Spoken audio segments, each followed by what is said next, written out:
या देवी सर्वभूतेषु मा चंद्रघंटा रूपेण संस्थिता नमस्तस्ते नमस्तस्ते नमस्तस्ते नमो नमः। शारदीय नवरात्रात नवदुर्गेचे तिसरे रूप हे चंद्रघंटा देवीचे असते।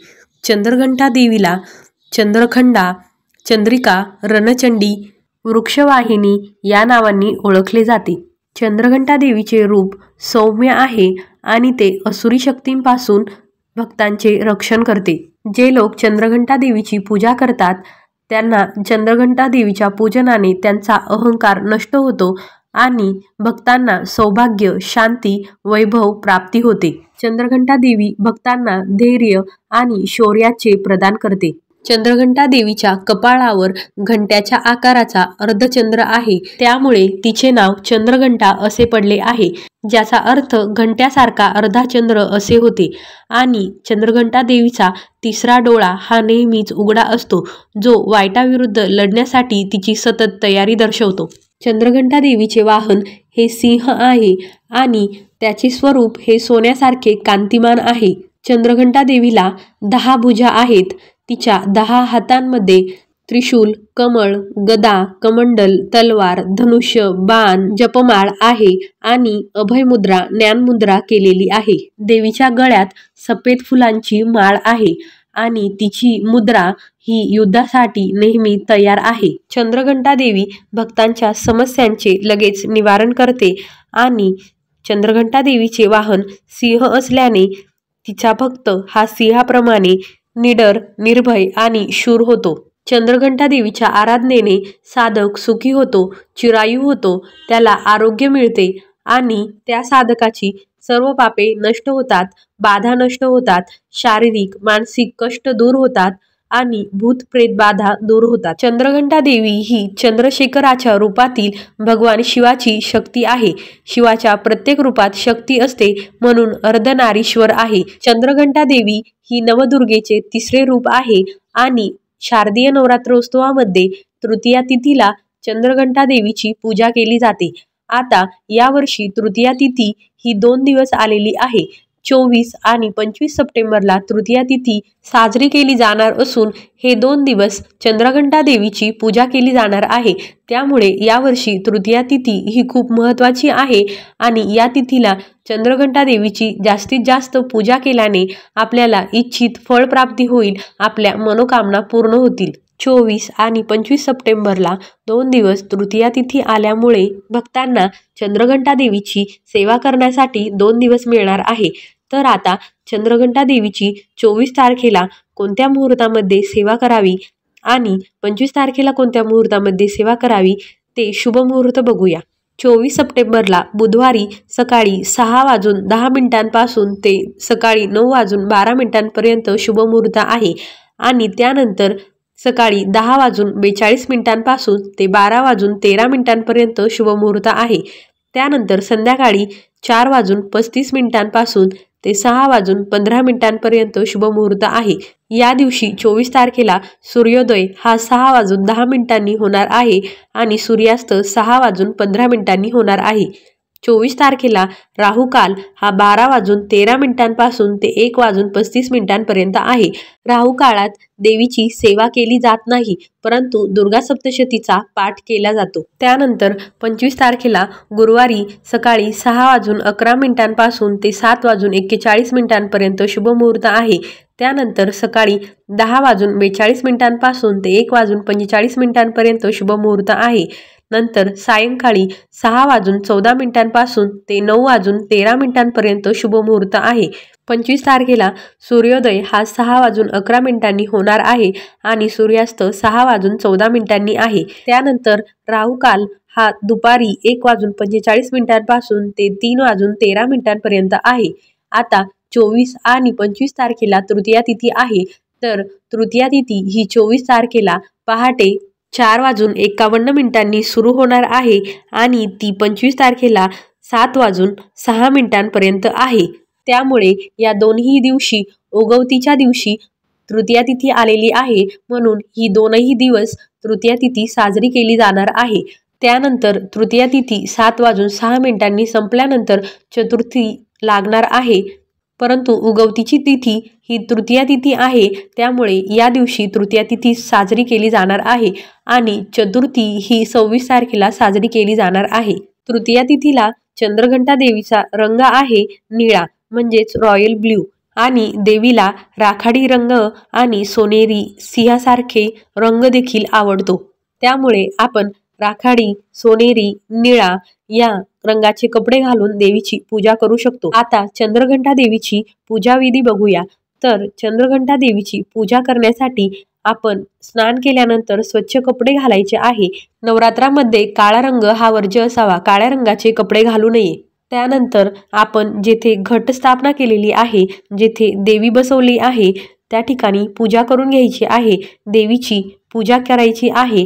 त्यानंतर तुमच्याकडे जर देवीची मूर्ती असेल आणि तुम्ही मूर्ती हलवत असाल तर तुम्ही त्या मूर्तीला केसर किंवा केवड्याच्या पाण्याने अंघोळ घालायची आहे।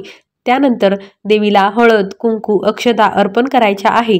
चंद्रघंटा देवीला सफेद कमळ, पिवळा गुलाब आवडते आणि यासोबतच तुळशीच्या पानांची माळ देखील आवडते। चंद्रघंटा देवीला तुम्ही या तीनही फुलांपैकी कोणतेही फूल किंवा माळ अर्पण करू शकता। या दिवशी देवीचा नैवेद्य हा दूध आहे।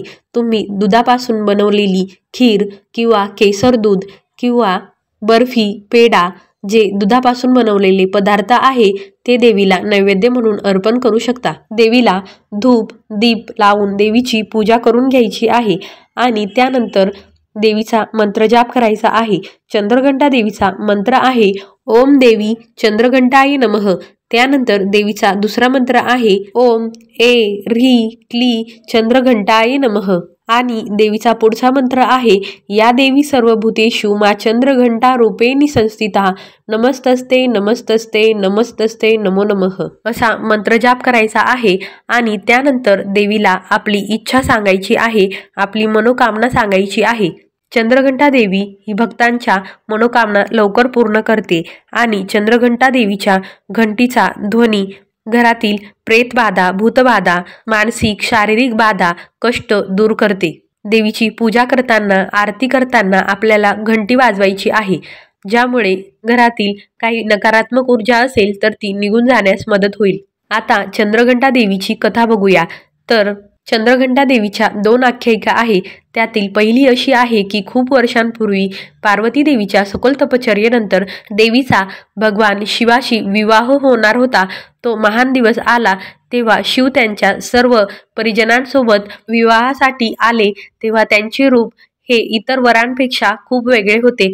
त्यांचे शरीर हे राखेने माखलेले होते, त्यांच्या गळ्यात साप गुंडाळलेले होते, गळ्यात कवट्यांचा हार होता आणि ते एका नंदीवर स्वार होऊन आलेले होते। त्यांच्या मागे विचित्र समूह म्हणजेच भूत, आत्मे, तपस्वी आणि गण हे सर्वजण रडत आणि बेभानपणे नाचत होते। हे सर्व बघून पार्वतीच्या कुटुंबातील लोक घाबरले आणि आनंदी लग्नाचे वातावरण गोंधळात बदलले। हे पाहून पार्वती शांतपणे हसली आणि तिला समजले की तिच्या कुटुंबाचा सन्मान राखण्यासाठी आणि भगवान शिवांसोबत संतुलन आणण्यासाठी तिला देखील स्वतःची दैवी शक्ती दाखवावी लागेल। त्या क्षणी तिने चंद्रघंटा देवीचे रूप घेतले आणि ती सिंहावर स्वार होऊन तेजस्वी दिसत होती आणि तिच्या 10 हातांमध्ये त्रिशूळ, तलवार, धनुष्य, बाण, गदा, कमळ आणि कमंडलू, जपमाळ असे शस्त्रे होती। तिच्या कपाळावर घंट्याच्या आकाराचा चंद्रकोर होता, ज्यावरून तिला चंद्रघंटा असे नाव पडले। तिच्या उपस्थितीने वातावरण शांत आणि शक्तिशाली ऊर्जेने भरले। शिवाच्या मागे येणारे राक्षस आणि काळोखे आत्मे तिच्या तेजाने घाबरून पळून गेले। तिचे कुटुंब आणि पाहुणे जे घाबरले होते त्यांना धैर्य आणि शांती मिळाली। भगवान शिव देखील तिच्या रूपापुढे नतमस्तक झाले, कारण ती दुसरी तिसरी कोणी नसून त्यांची शाश्वत शक्ती होती आणि पुढे त्यांचा विवाह झाला। देवी चंद्रघंटा ही वाईटाचा नाश करणारी आणि तिच्या भक्तांचे रक्षण करणारी देवी म्हणून ओळखली जाऊ लागली। तसेच त्यांना धैर्य, सुसंवाद आणि शांतीचा आशीर्वाद देणारी म्हणून ओळखली जाऊ लागली। आणि त्यानंतर दुसरी कथा अशी आहे की भगवान शिव आणि देवी पार्वतीच्या विवाहानंतर विश्व शांततेत विराजमान झाल्यासारखे वाटत होते, परंतु राक्षसांचा अहंकार वाढत होता आणि शांती जास्त काळ टिकली नाही। जातकासुर नावाचा एक शक्तिशाली असुर होता, जो प्रचंड शक्ती आणि अभिमानाने, गर्वाने भरला होता। तो पृथ्वीवरच नाही तर स्वर्गावर देखील राज्य करण्याचा प्रयत्न करू लागला। त्याच्या तपश्चर्येद्वारे त्याने महान शक्ती प्राप्त केल्या आणि एक भयानक सैन्य उभे केले। त्याने माणसांचे नाही, प्राण्यांचे नाही, तर वटवाघळांचे सैन्य उभे केले। रात्रीसारखे काळे असलेले हे वटवाघळे असंख्य थव्यांनी उडत होते। या वटवाघळांनी सूर्याला नष्ट केले आणि संपूर्ण सृष्टी अंधकारात बुडवली। अन्नधान्यांचे नुकसान केले, यज्ञांमध्ये व्यत्यय आणले आणि मनुष्यांना, ऋषीमुनींना त्रास देण्यास सुरुवात केली। त्यांना यज्ञ करू दिले नाही, त्यांचे खूप सारे नुकसान करण्यास सुरुवात केली आणि देवांनाही त्रास देण्यास सुरुवात केली। त्यानंतर सर्वजण जगतमातेची प्रार्थना करू लागले, विश्वमातेची प्रार्थना करू लागले। देवांनी देवीला हाक मारली आणि देवीच सर्व काही व्यवस्थित करू शकते असे त्यांना वाटले। त्यांच्या आक्रोशाने देवीने चंद्रघंटा देवीचे भयंकर रूप धारण केले। ती एकाच वेळी तेजस्वी आणि भयानक दिसत होती। तिच्या सिंहावर स्वार होऊन तिने 10 हातांमध्ये शस्त्र धारण केली। तिच्या कपाळावर घंटासारखा आकार असलेला चंद्रकोर होता। तिच्या घंट्यांमधून घंटानाद झाला आणि त्या आवाजाने राक्षसांची हृदये थरथरली। गर्विष्ठ आणि नाश करणारा जातकासूर देवीवर आपली वटवाघळांची सेना सोडत होता। हजारो वटवाघळे ओरडत आणि नखे मारत देवीच्या दिशेने वळली। तेव्हा आकाश काळे झाले, पण तिच्या सिंहाच्या गर्जनेने आणि घंटांच्या नादाने त्यांचे कान बधीर झाले आणि ते सर्व राक्षसरूपी वटवाघळे तिथेच विखुरली गेली आणि विचलित होऊन वटवाघळे तिच्या बाणांनी आणि तिच्या गदाने आणि तिच्या तलवारीने कोसळून खाली पडले। आकाश स्वच्छ झाले आणि प्रकाश परत आला। आपल्या सैन्याचा नाश झालेला बघून जातकासूर स्वतः युद्धात उतरला। एक भयानक द्वंद्वयुद्ध सुरू झाले। तिच्या दैवी शक्तींविरुद्ध त्याचे क्रूर सामर्थ्य। त्याने क्रोधाने प्रहार केला, परंतु चंद्रघंटा देवीने प्रत्येक प्रहाराला तोंड दिले आणि तिची शस्त्रे विजेसारखी चमकत होती। शेवटी तिने तिचा त्रिशूळ उचलला आणि एका जोरदार प्रहाराने राक्षसाच्या छातीत घुसवला आणि जातकासुराचा वध झाला। यामुळे स्वर्ग आणि पृथ्वी दोन्हीही आनंदित झाले। देवांनी देवीची स्तुती केली आणि जगात पुन्हा शांती परत आली। अशा प्रकारे ही चंद्रघंटा देवीची कथा होती। चंद्रघंटा देवीच्या कृपेने आपल्यावरही असुरी, राक्षसी शक्तींची बाधा होत नाही आणि या दिवशी आपल्या घरात देखील घंटानाद झाला तर आपल्या घरात देखील सकारात्मक वातावरण निर्माण होते। अशा प्रकारे ही चंद्रघंटा देवीची कथा, पूजाविधी, देवीचे रूप, मंत्र या सर्वांची माहिती होती। हा व्हिडिओ तुम्हाला आवडला असेल तर व्हिडिओला लाईक करा, चॅनलला सबस्क्राईब करा। व्हिडिओ बघितल्याबद्दल धन्यवाद। श्री स्वामी समर्थ। ओम देवी चंद्रघंटाय नमः।